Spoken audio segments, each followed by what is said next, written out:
De volta com Direitos e Deveres, hoje falando com Alexandre Ramos sobre propaganda eleitoral.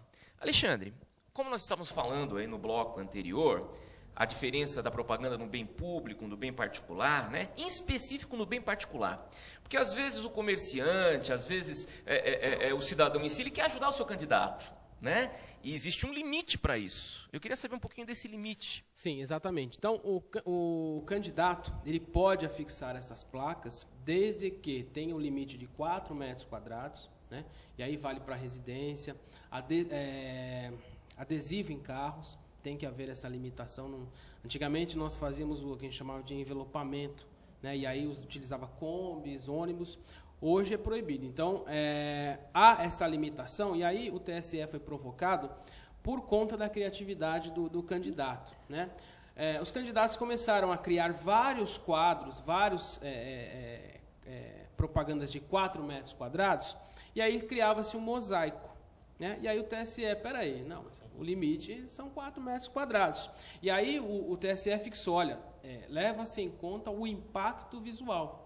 Então, por exemplo, num ônibus particular, porque no privado não pode, no público não pode, em razão do vínculo com a administração pública, porque é o concessionário. A gente indica colocar uma faixa de 1x4 de um lado, 1x4 do outro e atrás 2x2. Porque o impacto visual, você não consegue visualizar os 3 lados ao mesmo tempo.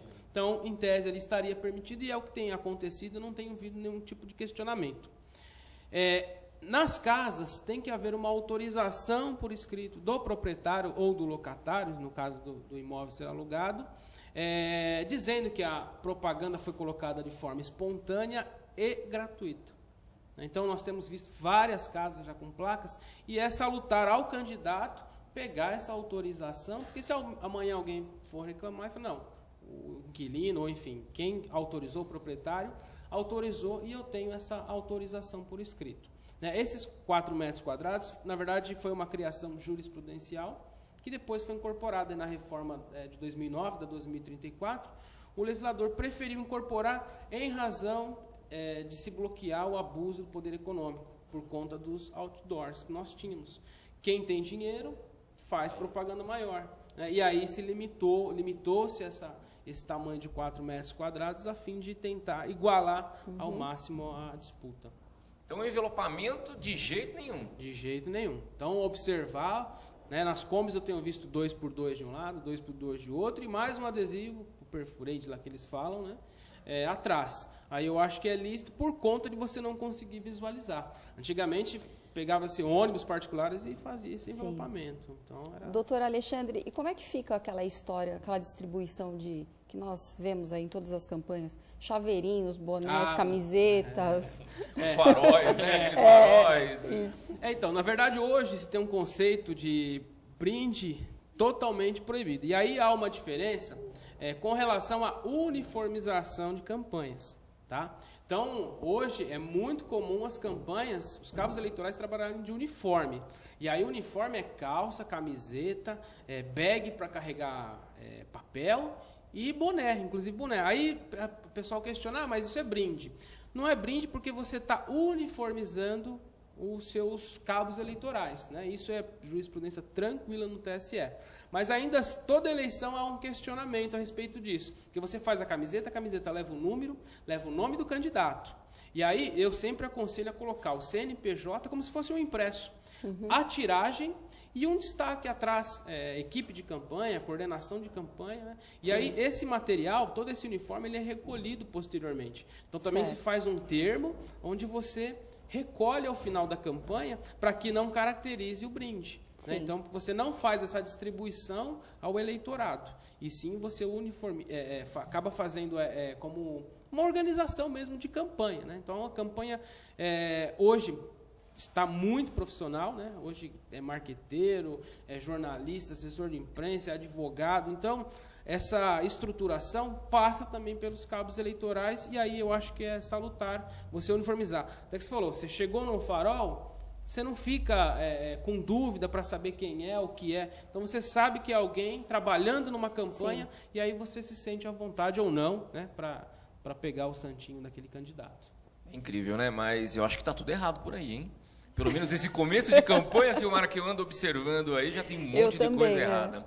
Só as informações do Alexandre aqui já tá, né? Já faz a cabeça e longe e fala, nossa, mas quanta coisa errada, né? E as penalidades, doutor, quais são para desobediência? Então, no caso aí, nós temos de propaganda em bens públicos, se não, tem 48 horas para tirar, por exemplo. Se não tirar, multa de 2 a 8 mil.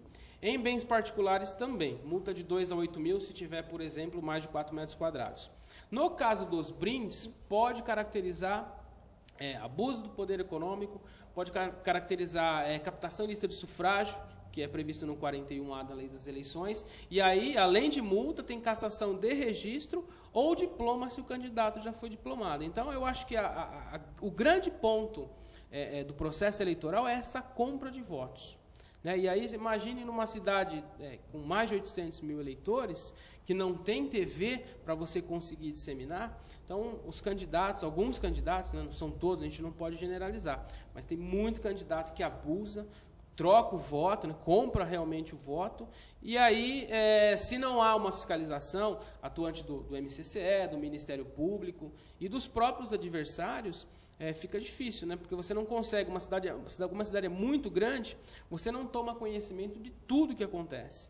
Né? Diferente em cidades menores, com a população menor, você consegue visualizar melhor. Agora, numa cidade do tamanho de Guarulhos, fica muito difícil de você conseguir pegar no flagrante essas práticas, que elas existem, nós sabemos, mas com certeza. Provar, precisa ter uma prova muito robusta para cassar um registro ou um diploma.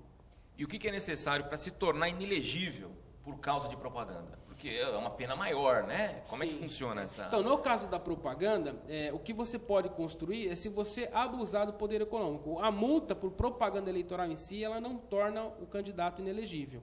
Agora, dependendo das circunstâncias, uma eventual ação de impugnação do mandato eletivo, ou a própria captação em lista de sufrágio, ela também torna inelegível, e aí entra na questão do ficha limpa, que é a condenação colegiada, que foi muito discutido, né, por questão do princípio da inocência, mas valeu aí a constitucionalidade da lei. Então, uma eventual condenação em segundo grau por captação de lista de sufrágio, ou 30A também, que é omissão de despesa em campanha eleitoral, ele vai acarretar inelegibilidade, e aí uma inelegibilidade grande, que é de 8 anos, é um período onde você tira o candidato de cena por um bom tempo. E aí a gente costuma até dizer que o candidato morre politicamente, porque depois de 8 anos tentar voltar, aí fica muito difícil. Recomeçar tudo de novo, né? É muito difícil. É muito complicado. Mas num primeiro momento, então, a propaganda ela gera um endividamento. Exatamente. Ela gera multa, aquela coisa toda. Né? Inclusive com inscrição na dívida ativa. Né? A multa ela é feita a execução fiscal. E aí, o que os candidatos eles fazem muito a gente vai tocando, lá na frente, ou se ganhou, ou se perdeu, deixa de inscrever na dívida e faz o parcelamento como uma execução fiscal. Então, fica bem cômodo o candidato tomar uma multa de R$5.000 e depois fazer o parcelamento lá na frente, mas é uma forma de pagar, até porque para ter a quitação eleitoral precisa pagar essas multas. Então, a Justiça Eleitoral também consegue fazer com que o candidato, antes de começar a campanha, que ele acerte a situação fiscal dele por conta dessas multas. Ok, nós vamos para um breve intervalo agora e depois voltamos com esse papo interessante aqui. A você que está em casa nos assistindo, lembrando que esse programa será reprisado sexta-feira, às 7h30, aos sábados, às 21h30 e aos domingos, às 22h. O programa Direitos e Deveres volta já.